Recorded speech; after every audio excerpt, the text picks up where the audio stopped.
এই ঈদ উল ফিতরের সালাত যখন আমরা আদায় করব, সবচেয়ে বড় ভুল যেটা হয় সেটা হলো তাকবীরের ভিতরে। কিসে? আরে ভাই একটু জবাব দেন না, কিসে ভুল হয়? তাকবীর। প্রথমে যেটা আমরা তাকবীর দেব, তাকবীরে তাহরিমা আল্লাহু আকবার, এই তাকবীর দিয়ে আমরা হাত বাঁধবো। এই তাকবীরে তাহরিমা আল্লাহু আকবার বলা ফরজ, হাত বাঁধাটা হলো সুন্নাত। এই হাত বাঁধার পরে আপনি এখানে সময় নিয়ে যেটা কাজ করবেন সেটা হচ্ছে ছানা পড়বো আমরা। প্রথম তাকবীরের পরে কি? ছানা। সুবহানাকা আল্লাহুম্মা ওয়া বিহামদিকা ওয়া তাবারাক, একটু ভাই বলেন না ছানাটা। সুবহানাকা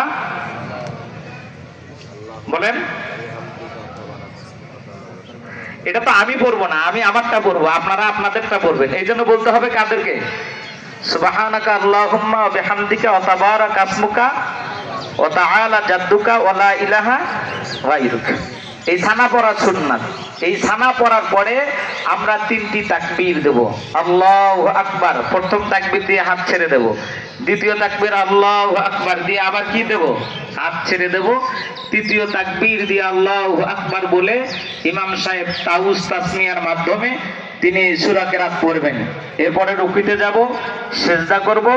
সিজদা থেকে আমরা উঠে আবার ইমাম সাহেব সূরা কেরাত তেলাওয়াত করবেন। সূরা কেরাত তেলাওয়াতের পরে আমরা